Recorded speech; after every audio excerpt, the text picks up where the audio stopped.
Hello, and how's it going today? I hope you are just doing fantastically well. So today I'm going to go over original sin. The Augustine, Saint Augustine. He was one that wrote a lot about original sin, and that's kind of where that concept even came from. Orthodoxy generally calls it ancestral sin because their idea of it is different than a lot of what Augustine wrote about original sin. And obviously the Westminster, I've got the Westminster Catechism pulled up here, or the points of faith here of the Westminster. And it does talk about the original sin in here. And, basically it is an expansion on the Augustine ideas of original sin. But as we will see here, as we get into some of this and read it, it's pretty short here, that they've really expanded on it and taken it to actually new levels, new heights of really just untruth, in my opinion. So right here it starts out, our first parents, being seduced by the subtly and temptations of Satan, sinned in eating the forbidden fruit. This their sin God was pleased according to his wise and holy counsel to permit, having purpose to order it to his own glory. By this sin they fell from their original righteousness and communion with God, and so became dead in sin and wholly defiled in all faculties and parts of the soul and body. So right off the bat there, they're saying that we become wholly defiled. Okay, we've completely fallen. Now, Orthodoxy would reject this, that the soul, the nous is what we call it, the nous, the eye of the soul, has not completely been darkened by the fall. Yes, there are the effects of sin, but the guilt of sin is not imputed, and they'll even say that here in the next part here. The next part here, 3, they being the root of all mankind, the guilt of sin was imputed, and the same death and sin and corrupted nature conveyed to all their posterity descending from them by ordinary generation. So they say that the guilt of Adam's sin is imputed to all. Orthodoxy rejects this because it only believes in the effects of sin, not the guilt of sin. So basically meaning, and I mean even the scripture talks about this, that the sins of the father are not counted to the son. But it's this idea of this generational curse almost of the guilt of sin. So you're just born into the world, and I've heard many people say this when I was in Protestant Christianity, so I know that many of them believe this exact idea, that you're automatically guilty for sin just for being born into the world. And that's where these ideas came from. They came from Augustine originally, but these Protestants, Calvin, mainly it's a Calvinist that's definitely going to believe these things, but they've definitely expanded on them even further than what Augustine did. But they're basically affirming Augustine's ideas for sure. But like I said, Orthodoxy rejects this. And we do not believe that the guilt is transferred, and that you're guilty just for being born. And then it also goes into saying even the corruption. So according to the Calvinists here, they believe even the nature is corrupted.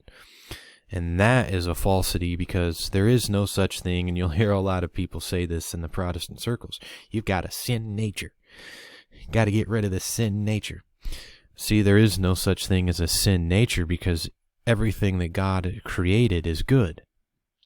See, sin is really only kind of like a parasite within God's good creation. It does have power, and it does have an effect, but it's only like a parasite in God's good. So anything that God has created, a nature, since God created it, it's good. So there is no such thing as a sin nature. What it would be is that it's the inclination. The desires are not evil. Desires are not sin in themselves, but it's the what's the word? It's the consent to the desire of the sin. That is where the sin comes in. So, as we're seeing here, they even believe that your nature is corrupted, you're totally fallen, and you basically have no hope at all.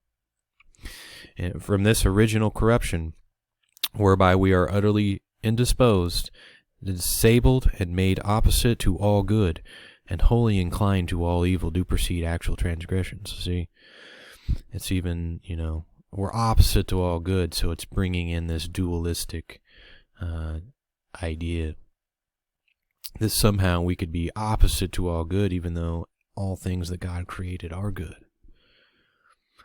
So they're really taking the idea of the fall, and in my opinion, it's really perverting it, because they're taking it way further away from what Paul is actually saying about it.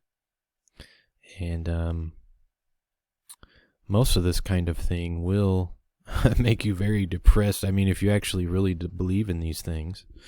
But like I said, it's the consent. Desire in itself is not sin. You can read that in James 1. He talks about that. It's the inclination, it's the consent to give over to the desire that actually brings about sin. It's not the desires in themselves.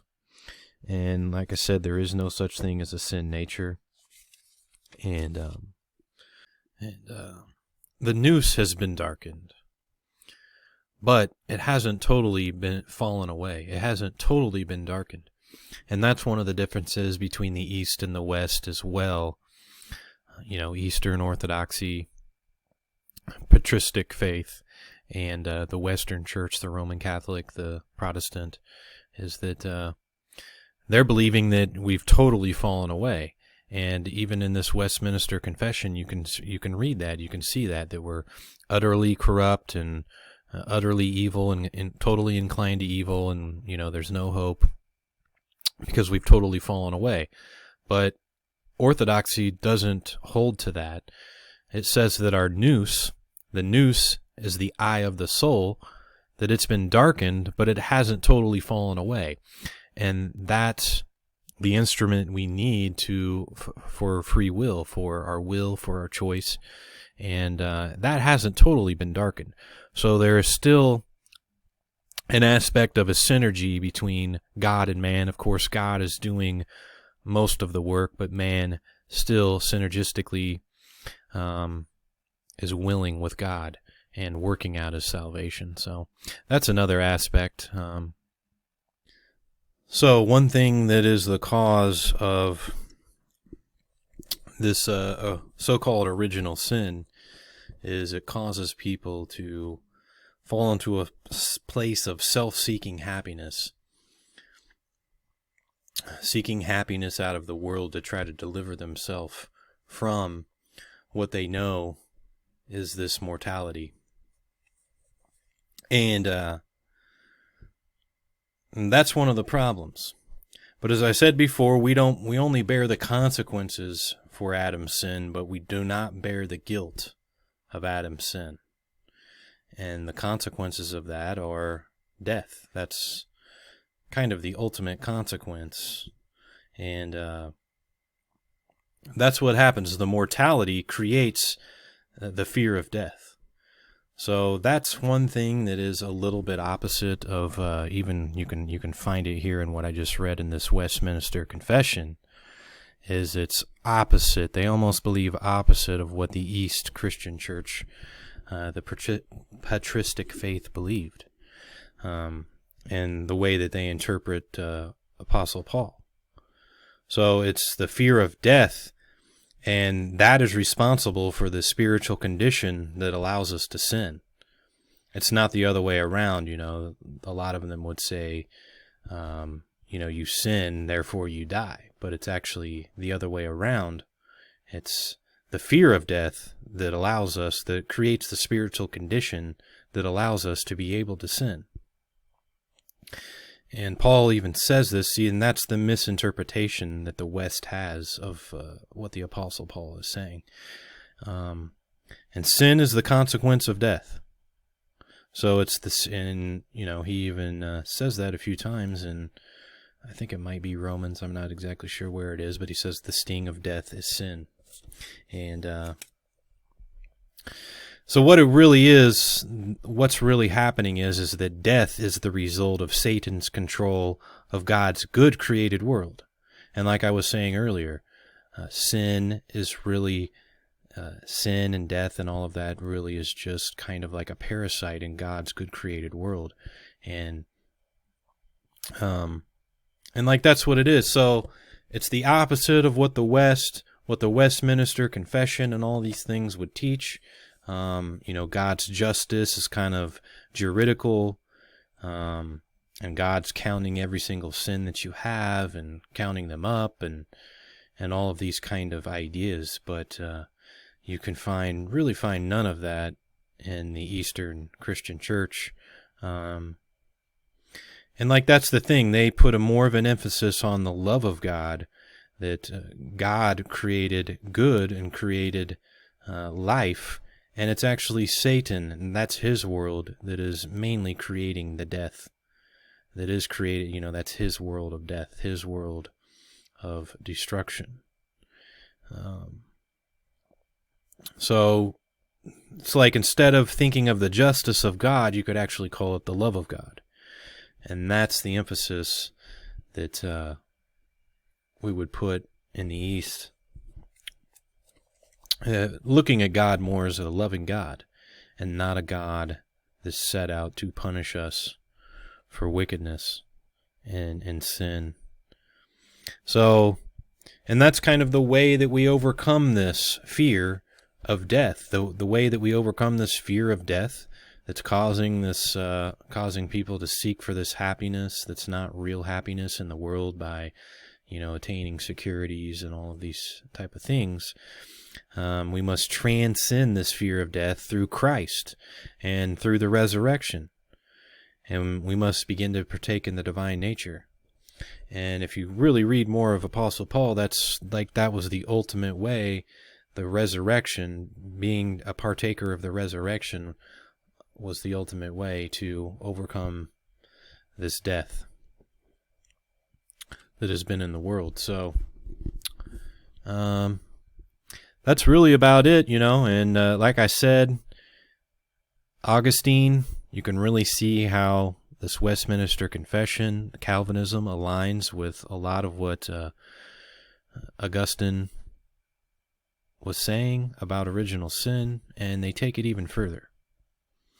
And it's not what the original Eastern Church would have taught, what the fathers from the beginning. It's not even what the Bible actually teaches, okay? This is the point of making this, is that this is a misinterpretation. This is an error that these people have made about what this original sin really is, and it's a wrong way of interpreting it, and you come out really in a wrong way of viewing God and viewing sin and how all these things take place. And that's kind of really why it's important.